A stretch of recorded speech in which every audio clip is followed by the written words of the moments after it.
C'était il y a 3 ans. Irène est entendue par le juge d'instruction, dépêchée sur place par Abidjan. Pendant des heures, elle raconte ce 29 mars 2011, en pleine crise post-électorale, le jour où sa vie a basculé.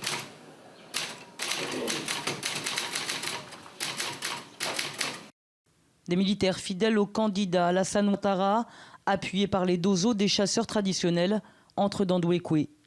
Leur cible, les guérés, supposés proches du président sortant Laurent Gbagbo. Dans leur sillage, cendres, femmes violées, plus de 1000 morts.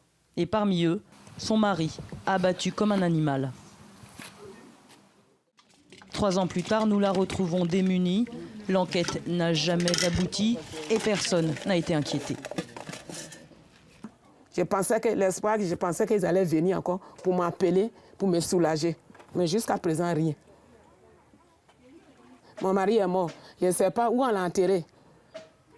Il m'a appelé, j'ai parlé tout, on a écrit tout. Donc depuis, là, il devait venir. Pour ceux qui ont porté Alassane Ouattara au pouvoir, l'impunité est totale. Et en 2012, un matin de juillet, l'histoire se répète. Militaires, chasseurs d'oiseaux et civils encerclent un camp de déplacés de l'ethnie guérée. Julien y était. Ils tiraient, les fusils ont retenti ici, les gourdins, les machettes. Surtout on s'est tailladé ici. Et si tu as eu la chance d'escalader la clôture, que tu es tombé derrière, tu n'es pas tombé dans la main d'un oiseau, peut-être tu es sauvé, tu cours vers la ville. Ou bien tu cours vers la brousse encore pour aller t'abriter quelque part. Le frère de Julien, lui, n'a pas réussi à fuir. Il est arrêté ce jour-là par des militaires. Son corps, on l'a retrouvé avec 5 autres cadavres dans ce puits, gardés de près par les soldats de l'ONU. Les 6 corps qui ont été retrouvés, c'est dans ce puits-là. C'est ici les corps ont été exhumés.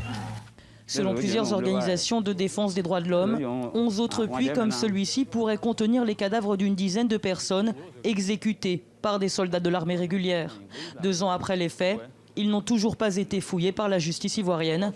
Le commandant en poste à l'époque a simplement été muté à Abidjan.